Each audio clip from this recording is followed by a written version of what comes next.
టేస్టీగా ఉండే లింగయ్య చట్నీ ఎలా చేయాలో మీకు చెప్తాను రండి. హాయ్ అండి, ఎలా ఉన్నారు అందరూ?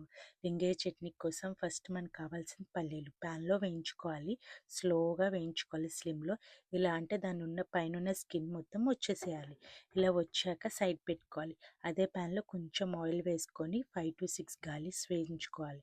వేయించాక అది కలర్ చేంజ్ అవ్వాలి. బ్రౌన్ కలర్ చేంజ్ అయ్యాక ముందుగా వేయించుకున్న పల్లీలు దాంట్లో వేసేసుకోవాలి. వేసేసుకొని 1 minute ఇట్లాగా కలపాలి. కలిపాక స్టవ్ ఆఫ్ చేసేసుకోవాలి. ఆఫ్ చేసుకున్న కారం వేసుకోవాలి. ఇంకా దాంట్లో చింతపండు వాటర్ని వేసుకోవాలి. తర్వాత సాల్ట్ వేసుకోవాలి. ఇట్లా సాల్ట్ వేసుకొని మొత్తం మిక్స్ చేయాలి. మిక్స్ చేశాక చల్లగా అయిన తర్వాత మిక్సీ పట్టుకోవాలి. మామూలుగా మనం పల్లీల చట్నీ ఎట్లా చేస్తామో అలా మిక్సీ పట్టుకొని బౌల్లో వేసుకోవాలి. దాని తర్వాత ఒక బౌల్ తీసుకొని దాంట్లో ఆయిల్ వేసుకోవాలి. ఆయిల్ వేసుకున్నాక ఆవాలు చిటపటలాడాక జీలకర్ర ఇంకా మినపప్పు వేసుకోవాలి. ఇదే మెయిన్ అనమాట. మినపప్పు కొంచెం ఎక్కువగానే వేసుకోవాలి. తర్వాత ఇంగువ వేసుకోవాలి. ఇంగువ వేసుకొని మొత్తం అన్నిటిని కలర్ చేంజ్ అయ్యేలాగా ఫ్రై చేయాలి. ఇట్లా కలర్ చేంజ్ అయ్యాక స్టవ్ ఆఫ్ చేసుకొని కచ్చపచ్చగా దంచుకోవాలి. ఇలా కచ్చపచ్చగా దంచుకుంటేనే మీకు టేస్ట్ వస్తుంది.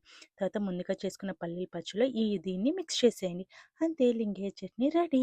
దీన్ని మీరు ఇడ్లీలోకి దోశలోకి తినచ్చు. ఇది ఎట్లా ఉందో నాకు కామెంట్ చేసి చెప్పండి. మేమైతే దీన్ని డిప్ప రొట్టెలోకి తిన్నాం. ఈ వీడియో మీకు నచ్చినైతే ఫాలో లైక్ చేయండి. Bye bye friends.